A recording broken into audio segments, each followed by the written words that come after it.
Brothers and sisters, I can't deliver my speech in Telugu, hence I will speak in Hindi, and that will be translated by our friend Mr. Madhav, State President BJP.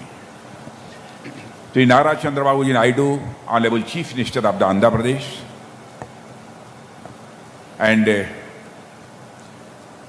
Sri Kenjarapu Ram Mohan Naidu, Union Minister of Civil Aviation, Sri Nara Lokesh, Minister of IT and HRD, Andhra Pradesh, Sri PVN Madhav, State President, BJP, Andhra Pradesh, Sri TG Bharat, Minister of Industry, Andhra Pradesh, Minister and Public Representatives of the Andhra Pradesh Government, Sri Sanjeev Kumar, Secretary Defence Production, officials from Aeronautical Development Agency, DRDO and the Bharat Dynamics Limited, Sri Baba Kalyani, CMD Bharat Forge Limited and founding President of the Indian Defence Manufacturers, industry partners from Himachal Futuristic Communications Limited and the drone manufacturing companies, senior officers from Government of India and Government of Andhra Pradesh, representatives from public and the private sectors, young entrepreneurs,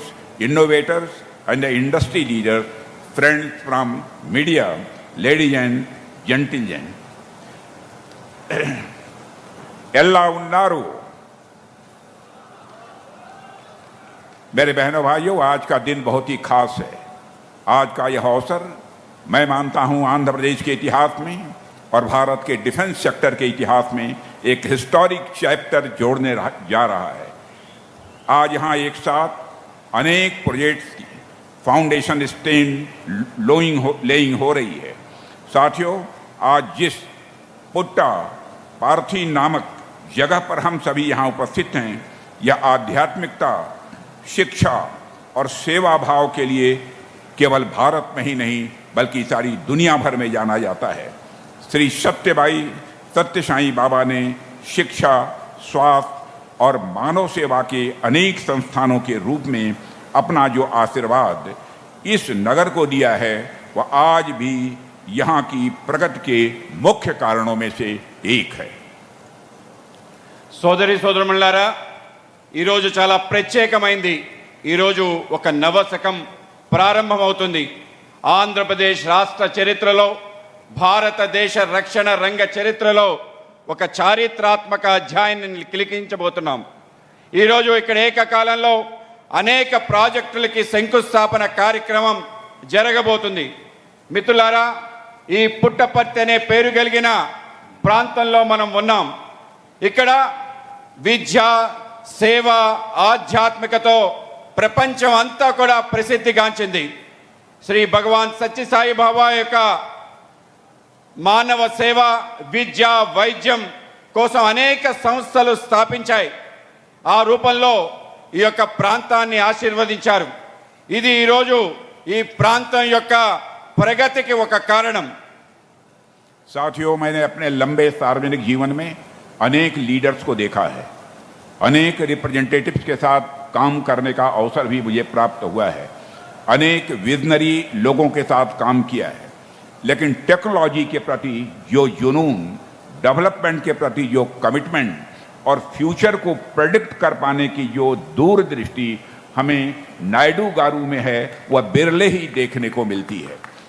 जब बात श्री नायडू गारू की हो तो छोटा सोचना मैं समझता हूँ संभव ही नहीं है।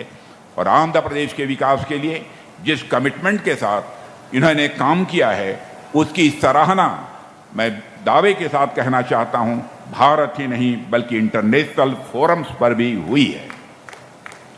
మిత్రులారా, నా సుదీర్ఘ ప్రజా సామాజిక జీవితంలో ఎంతో మంది నాయకులు చూశాను, ఎంతో మంది ప్రజాప్రతినిధులతో పనిచేశాను, అత్యంత దార్శనికులైన వారితో కూడా పనిచేశాను। కానీ నాయుడు గారిలో ఉన్న సాంకేతిక పట్ల విపరీతమైన అభివృద్ధి పట్ల నిబద్ధత, భవిష్యత్తును సరిగ్గా అంచనా వేయగలిగే దూరదృష్టి చాలా అరుదుగా కనిపిస్తాయి। నాయుడు గారు ఏదైనా చిన్న విషయం ఆలోచించరు, ఆయన ఆలోచించడం కూడా అసాధ్యం। ఆంధ్రప్రదేశ్ అభివృద్ధి కొరకు చిత్తశుద్ధితో వారు చేస్తున్న కృషి భారతదేశంలోనే కాక అంతర్జాతీయ వేదికలపైన కూడా ప్రశంసలు అందుకున్నాయి. बहनों भाइयों, आप लोगों को मालूम होगा कि नायडू गारू को अनेक अंतर्राष्ट्रीय सम्मान भी प्राप्त हुए हैं. वर्ल्ड इकोनॉमिक फोरम तथा अन्य इंटरनेशनल ऑर्गेनाइजेशंस ने इनकी अचीवमेंट्स को एक्नॉलेज किया है. प्रॉफिट नाम की मैगजीन ने तो 2001 में ही इन्हें 7 वर्किंग वंडर्स में शामिल किया था, जो अपने आप में इनकी क्षमता को दिखाता है. आपका टेम्परामेंट मैं अच्छी तरह जानता हूं साइंटिफिक है और आईटी और इनोवेशन को लेकर आपका फोकस इनक्रेडिबल है, और यही कारण है कि गूगल जैसी बड़ी और मल्टीनेशनल कंपनी लाखों करोड़ों रुपए के अपने एआई डाटा सेंटर की स्थापना के लिए वह आंध्र प्रदेश को ही चुनती है. और मुझे पूर्ण विश्वास है कि आने वाले समय में नायडू गारू के नेतृत्व में एपी यानी आंध्र प्रदेश एपी यानी एडवांस प्रदेश बनकर उभरेगा. और जिस तरह से एनडीए सरकार आंध्र प्रदेश के विकास के लिए काम कर रही है, वह पूरे भारत के लिए रोल मॉडल बनकर सामने आ रहा है. శ్రీ చంద్రబాబు నాయుడు గారు అనేక అంతర్జాతీయ సత్కారాలు లభించాయి. ప్రపంచ ఆర్థిక మండలి మరియు అనేక అంతర్జాతీయ సంస్థలు వారు విజయాల్ని గుర్తించాయి. ఈ మధ్య ప్రాఫిట్ అనే మ్యాగజైన్ 7 పనిచేస్తున్న విచిత్రాల్లో అంటే 7 వర్కింగ్ వండర్స్లో వీరి పేరు కూడా చర్చించబడింది. ఇది ఆయన సామర్థ్యాన్ని తెలియజేస్తుంది. ఆయన దృక్పథం శాస్త్రీయమైనది. ఐటీ మరియు వినూత్న ఆవిష్కరణల విషయంలో వస్తే ఆయన ఫోకస్ అద్వితీయమైంది. ఈ కారణంగానే గూగుల్ వంటి భారీ బహుళజాతి సంస్థ లక్షల కోట్ల పెట్టుబడులు ఆంధ్రప్రదేశ్కి ఎంపిక చేసుకున్నాయి. భవిష్యత్తులో నాయుడు గారి నాయకత్వంలో ఏపీ అంటే అడ్వాన్స్ ఆంధ్రప్రదేశ్, ప్రగతిశీల ప్రదేశ్గా రూపుదిద్దుకోబోతుంది.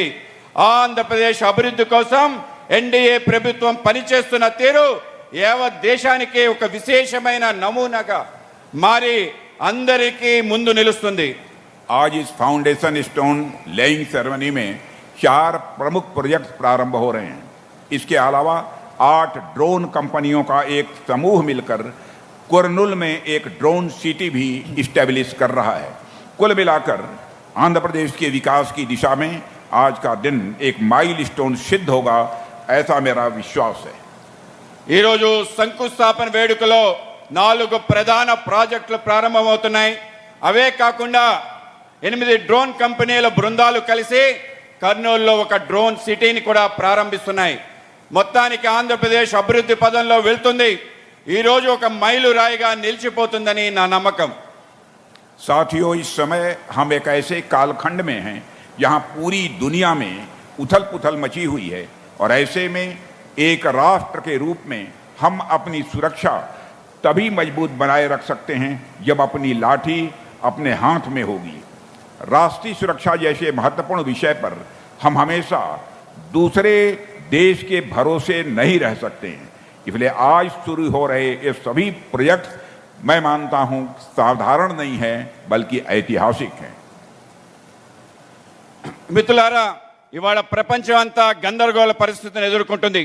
ఇలాంటి విషమ పరిస్థితుల్లో మనమంతా ఒకే రాష్ట్రం మన సొంత బలంతో ఉంటే మనని శక్తివంతంగా రక్షించుకోగలుగుతాం. జాతీయ భద్రత వంటి ముఖ్య అంశాల్లో మనం ఇప్పటికీ ఇతర దేశాలపై ఆధారపడి ఉన్నాం. అందువల్ల ఈరోజు ప్రారంభమవుతున్న ఈ ప్రాజెక్టులన్నీ చారిత్రాత్మకమైందని చెప్పవచ్చు. यदि मैं यहाँ शुरू हो रहे प्रोजेक्ट्स के बारे में आपसे बात करूं तो आज यहाँ एरोनॉटिकल डेवलपमेंट एजेंसी यानी एडीए के 5th generation advanced medium combat aircraft के लिए कोर इंटीग्रेशन और फ्लाइट टेस्टिंग सेंटर की फाउंडेशन स्टोन रखी गई है.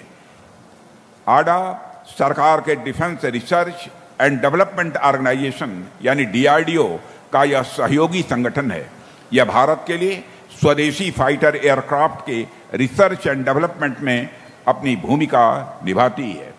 इसी एडीए ने हमें एलसीए तेजस मार्क 1 दिया और अभी मार्क 2 पर काम चल रहा है.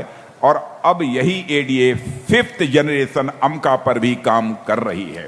यह एक full fledged 5th generation steel fighter होगा, जो दुनिया के कुछ ही देशों के पास ऐसा फाइटर प्लेन होगा। ఇవాళ ఇక్కడ ప్రారంభమవుతున్న ప్రాజెక్టుల గురించి చెప్పాలంటే ఇక్కడ ఏరోనాటికల్ డెవలప్మెంట్ ఏజెన్సీ ఇది 5వ తరం ఆధునిక మధ్య తరహా యుద్ధ విమానం కొరకు కోర్ ఇంటిగ్రేషన్ విమాన పరీక్షా కేంద్రంగా పునాది రాయబడింది।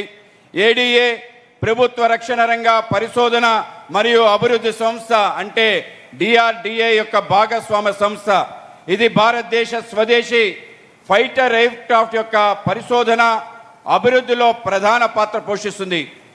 అదే ఏడీఏ ఎల్సీఏ తేజస్ మార్క్ 1 కూడా అందించింది। ఇప్పుడు మార్క్ 2 కూడా అభివృద్ధి చేసే పనిలో ఉంది। ఇది ఒక పూర్తి స్థాయి 5వ స్తరం షెల్టర్ ఫైట్ అవుతుంది। ఇది ప్రపంచంలో కొద్ది దేశాల వద్ద మాత్రమే ఉంది। साथियों, आप सब जानते हैं कि राष्ट्र निर्माण का कार्य यह मिलजुल कर ही होता है और हम सब मिलकर जुट जाएं, ईंट दर ईंट, कदम दर कदम और एक ऐसे भारत का निर्माण करें जो न केवल स्वयं की रक्षा करे बल्कि विश्व बंधुत्व की भावना के साथ पूरी दुनिया की भी मदद कर सके। हमारे पास विल पावर है, इच्छा शक्ति है, हमारे पास संकल्प शक्ति है, जनशक्ति है और भगवान श्री वेंकटेश्वर की असीम कृपा भी हम सबके ऊपर है। हमारे मनोरथ पूरे होंगे, इसमें कहीं कोई संदेह नहीं है। మిత్రులారా, దేశ నిర్మాణం అనేది ఒక సమిష్టి కృషి। మనమందరం ఇటుక పేర్చి అడుగు అడుగు కలిపి ఏకమై మనని మనం రక్షించుకోవటమే కాకుండా విశ్వ సోదర భావన స్ఫూర్తితో యావత్ ప్రపంచానికి కూడా సహాయపడగలిగే ఒక భారతదేశాన్ని నిర్మిద్దాం। మనకు సంకల్పం, పట్టుదల, మానవ వనరులు మరియు శ్రీ వెంకటేశ్వర స్వామి వారి యొక్క అపారమైన ఆశీస్సులు ఉన్నాయి। మన కోరికలు తప్పకుండా నెరవేరుతాయి అనే అండల్లో ఎటువంటి సందేహం లేదు। एक बार फिर इस ऐतिहासिक आयोजन के लिए मुख्यमंत्री चंद्रबाबू नायडू गारू, उनकी टीम और राज्य की जनता को मैं कोट कोट बधाई भी देता हूं और अपनी हार्दिक शुभकामनाएं भी देता हूं और मुझे यहां आमंत्रित करने के लिए आप सभी को धन्यवाद देते हुए यहीं पर अपनी बात को समाप्त करता हूं। आप सबको बहुत बहुत धन्यवाद। बोलिए भारत माता की, भारत माता की। बहुत बहुत धन्यवाद। ఈ అపూర్వమైన చారిత్రాత్మక ఘట్టం సందర్భంగా ముఖ్యమంత్రి చంద్రబాబు నాయుడు గారికి, వారి బృందానికి మరియు రాష్ట్ర ప్రజలకి నేను మరోసారి నా హృదయపూర్వక అభినందనలు మరియు శుభాకాంక్షలు తెలియజేస్తున్నాను। నన్ను ఇక్కడికి ఆహ్వానించి మీ అందరికీ ధన్యవాదాలు తెలుపుతూ ఇంతతో ముగిస్తున్నాను। భారత్ మాతా కీ।